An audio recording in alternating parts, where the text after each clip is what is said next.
Sudarshan चटर्की, TV news मराठीमध्ये सर्वांचे सहर्ष स्वागत. पाहूया आजच्या ठळक घडामोडी. मुळात असा मोर्चा काढणं हा मुळात मोर्चाचा हेतू काय त्यांना माहिती आहे का? आरक्षण लागू करा. अरे तुमच्या हातामध्ये आरक्षण लागू करा. 2023ला महिला आरक्षणाचा कायदा लोकसभेत मंजूर झाला.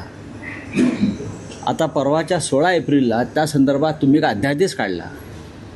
त्याच्यामुळे हे महिला आरक्षण लागू झालेलं आहे 33%. तुम्ही त्याची अंमलबजावणी ताबडतोब सुरू करा. कोणाचीही नाही. तुम्हाला काय ट्रम्पला विचारायचं आहे का लागू करू की नाही? कोणाला विचारायचं आहे का? पुतिनला विचारायचं आहे?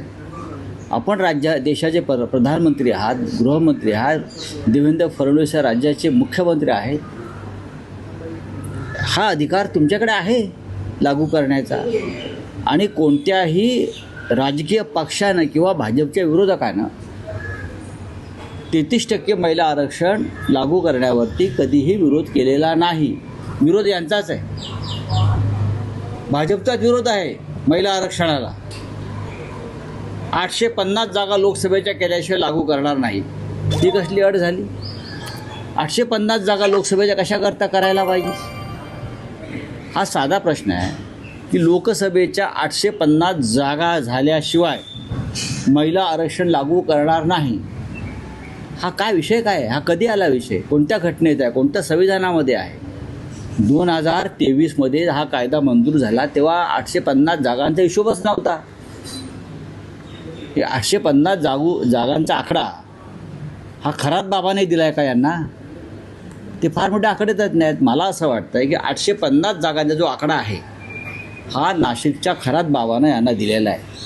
त्याच्यामुळे ते 850ला असे पकडून बसलेले आहेत. जादूचा आकडा आहे 850. हा 100% त्यांना हा आकडा खरातनेच दिला आहे. नाहीतर ते एवढे त्या 850ला चिटकून नसते बसले.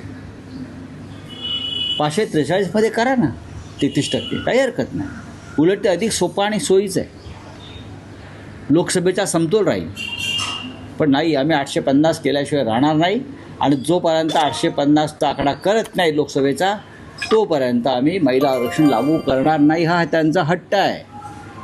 विरोधकांना महिला आरक्षणाचे विरोधक आहेत, विरोधक हे ठासवण्याचं असं काही कोणी ठासत नाही. त्यांची ठासली आहे लोकांनी. आमची काय ठासतात ते? काल बघितलं ना रस्त्यावरती काय झालं ते? कोण होतं तिकडे? महिलांच्या मोर्चामध्ये जास्त पुरुषच होते. पहा तुम्ही, महिलांना कळलं काय आहे ते. मी वारंवार सांगतो, नारी शक्ती त्यांच्या बाजूने अजिबात नाही. ज्या दिवशी 1500 रुपये द्यायचे बंद होतील मतदानाच्या काळातले किंवा आता येत आहेत, किंवा बिहारमध्ये 10,000 रुपये महिलांच्या खात्यात, त्या दिवशी नारी शक्ती कोणाकडे हे कळेल. त्यानंतर कालच्याच एका त्या महिलांच्या मोर्चामध्ये एक सामान्य महिला येते आणि गिरीश महाजन असतील इथे नेत्यांना मात्र वाहतूक कोंडीवरून प्रचंड सुनावते. कशाच लक्षण वाटतं? हा विद्रोह आहे महिलांचा, राग आहे, संताप आहे. तुम्ही खोटं बोलताय लोकांशी आणि खोटं बोलून मोर्चे काढताय, भाड्याची माणसं आणताय आणि रस्ते जाम करताय. 1500 रुपये महिन्याला महिलांना देताय. मोर्चाला 1000 रुपये दिले असतील महिलांना आणण्यासाठी.